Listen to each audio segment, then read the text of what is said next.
ఏంటంటే వీళ్ళు వచ్చి మన కేసులు ఎట్లా పెట్టాలో నేర్పిస్తారు.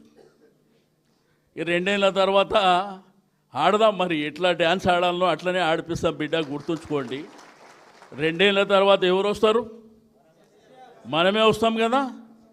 మరి మనమే వచ్చినప్పుడు వీళ్ళు ఆడనే ఉంటారు కదా, ఏడికి పోతారు? ఏడికి పోలేరు కదా. ఒక ప్రజాస్వామ్యం లోపల ప్రజలు అధికారం ఇచ్చినప్పుడు జాగ్రత్తగా పనిచేయాలి. నోటి తుల ఇష్టం ఉన్నట్టు అడ్డగోలుగా మాట్లాడితే మనకు రాదా? మనకు మాట్లాడడానికి రాదా? కొట్లాడడానికి రాదా? తెలంగాణ ఉద్యమంలో ఎన్ని కొట్లాటలు చేసిరు తెలియదా? ఆ రోజు భయపడినరా? కాబట్టి మీ అందరికీ రెండోది, మీ ఎమ్మెల్యే చెప్తున్నారు, పంచాయతీలలో మీరు గెలిచిర్రు కానీ డబ్బులు ఎవరు ఇస్తారని చెప్పి. డబ్బులు నీ అయ్యా ఇస్తాడు, డబ్బులు నీ చేతిలో లేదురా బిడ్డ. భారతదేశంలో అన్ని రాష్ట్రాల నుంచి వచ్చినటువంటి డబ్బులు కేంద్ర ప్రభుత్వం దగ్గర ఉంటాయి, పంచాయతీలకు డైరెక్ట్ వస్తాయి. మీరు పంచాయతీలో మీ వార్డు మెంబర్లు మీరు కూర్చొని తీర్మానం చేసి ఆ గ్రామంలో ఏ పని చేయాలంటే ఆ పని మీరే చేయొచ్చు తప్ప ఎవ్వడికి రాష్ట్ర ప్రభుత్వానికో ఎమ్మెల్యేకో మంత్రికో ముఖ్యమంత్రికో చెప్పవలసినటువంటి అవసరం లేదు అనేటువంటి విషయాన్ని మీరు గుర్తుపెట్టుకోవాలని చెప్పి నేను ఈ సందర్భంగా తెలియజేస్తూ ఉన్నాను. నువ్వు గ్రామంలో ఏ కార్యక్రమం తీసుకున్నా కానీ అది సర్పంచ్కో ఉప సర్పంచ్కో మీరే ఆ గ్రామాలలో తిరిగి ఏ కార్యక్రమం తీసుకోవాలన్నా మీరే తీసుకోవచ్చు తప్ప ఎవడికో ఎమ్మెల్యేకో ఇంకొకరికో చెప్పవలసినటువంటి అవసరం లేదు అనేటువంటి విషయాన్ని కూడా మీరు గుర్తెరగాలని నేను ఈ సందర్భంగా తెలియజేస్తూ ఉన్నాను. ఇప్పటికే గ్రామాలలో కానీ పట్టణాలలో కానీ ఎవరు నోట్ల అయినా కానీ ఒకటే మాట మాట్లాడుతున్నారు, కేసీఆర్ ఎప్పుడు వస్తాడో అని. కేసీఆర్ వస్తేనే తిరిగి రాష్ట్రం బాగుపడుతుందని చెప్పి ప్రతి ఒక్కరు మాట్లాడే పరిస్థితి వచ్చింది. ఎవరికి మోసం చేయలే ఈ ప్రభుత్వం చెప్పండి. ఈ ప్రభుత్వం వచ్చిన తర్వాత ఎవరిని వదిలిపెట్టిర్రు? రైతులను వదిలిపెట్టినరా? మహిళలను వదిలిపెట్టినరా? చదువుకున్న యువకులను వదిలిపెట్టినరా? మరి బడుగు బలహీన వర్గాలు బీసీలో కూడా మోసం చేసిరు కదా. ఈరోజు మాట్లాడితే ముఖ్యమంత్రి గారు మీ పక్కన కాన్స్టిట్యున్సీలనే ఉంటాడు, ఆయన మాట్లాడింది విన్నారు కదా, అప్పు పుడతలేదంట, ఢిల్లీకి పోతే చెప్పులు ఎత్తుకపోతాడంట. ఆయన ఏమంటాడు లాస్ట్కి వస్తే, నా ఖజానాలో గింతుంది, 2 పెద్ద మనుషులను పెడతా, వాళ్ళు ఏది చెప్తా అది, దానికంటే రాజీనామా చేసి పక్కన జరిగితే మంచిది కదా, దానికంటే ఇంకేముంటుంది. కాబట్టి మీ అందరికీ నేను కోరేది ఒకటే, తప్పకుండా ధైర్యంగా మీరు ముందుకు వెళ్ళండి. నిన్న మొన్న దాకా దౌర్జన్యాలు చేసిండ్రు, ఇప్పటి నుంచి 7 దౌర్జన్యం చేస్తే మేమందరం ఆడికే వచ్చి కూర్చుంటామని చెప్పి నేను ఈ సందర్భంగా తెలియజేస్తూ ఉన్నాను.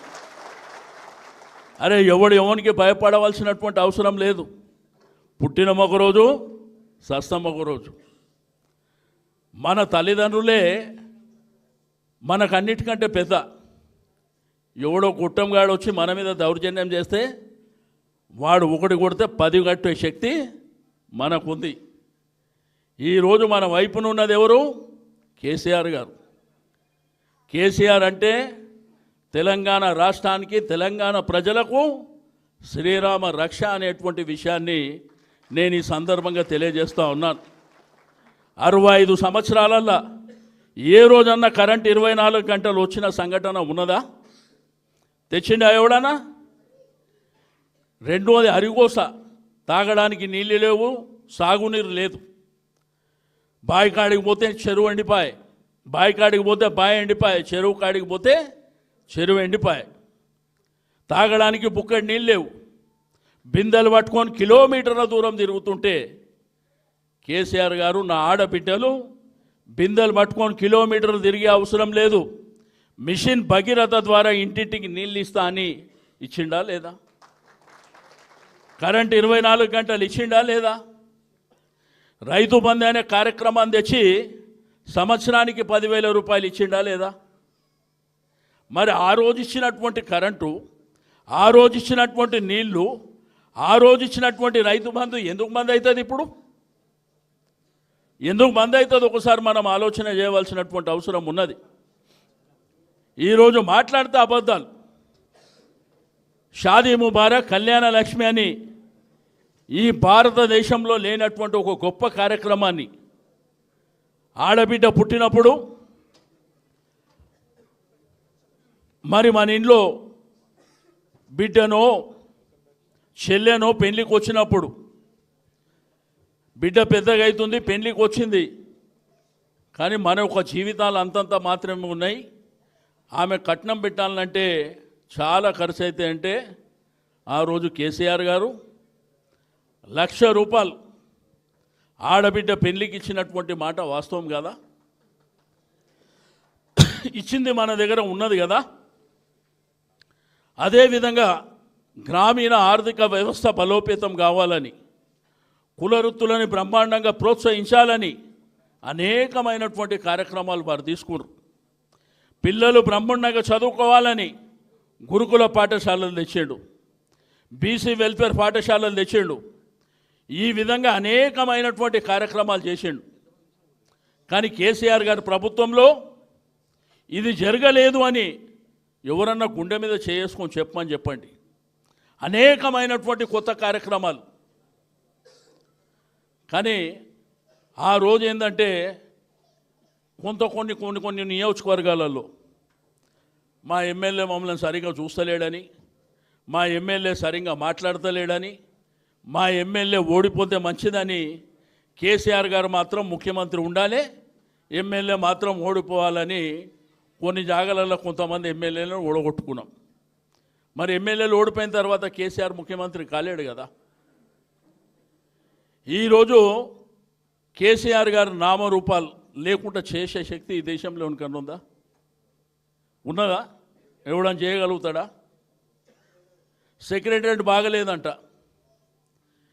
అదేవిధంగా ముఖ్యమంత్రి భవనం ఏదైతే ప్రగతి భవన్ ఉండే మరి అవి బాగలేవు. పక్కన పోలీస్ కమాండ్ కంట్రోల్ ఉంది, ఇవి బాగలేవు. మొన్ననే ముఖ్యమంత్రి చెప్పిండు. మరి సిగ్గు లేకుంటే ఎందుకు రానైనా మీరు పోయి ఆడ కూర్చుంటారు? సిగ్గు అయినా ఉండాలి కదా. మన ఊర్లల్లో ఒకసారి మాట్లాడినప్పుడు మాకు సిగ్గు మానం మర్యాద ఉంటే వాని జోలికి పోం, వాని ఇంటికి పోమని మాట్లాడతాం. మరి మేము కట్టిన దాంట్లో మీరు కూర్చొని సిగ్గు లేకుండా మాట్లాడుతుర్రు. ఏమన్నా సిగ్గు శరం ఏమన్నా చీమునెత్తురు మీకుందా? మీ జిల్లా వికారాబాద్లో కలెక్టరేట్ కట్టారు కదా, మరి కలెక్టరేట్లో వచ్చి కూర్చుంటారు కదా, ఉంటురా లేదా? కాబట్టి మాట్లాడితే ఏంటంటే బూతు మాటలు మాట్లాడాలి, మాట్లాడితే ఇష్టం ఉన్నట్టు మాట్లాడాలి. అంటే బూతు మాటల వల్ల కుక్కలకి వస్తాయా, మమ్మల్ని ఏమో తిట్టద్దు అంటారు. నేనే 4-5 మీటింగ్లలో తిడుతుంటే కేటీఆర్ గారు అన్నాడు, అన్న వాళ్ళు అట్లా మాట్లాడితే మనం ఎందుకు మాట్లాడాలి అంటారు. ఒక్కోసారి ఏంటంటే మనుషులం కదా, కోపం వస్తుంటుంది.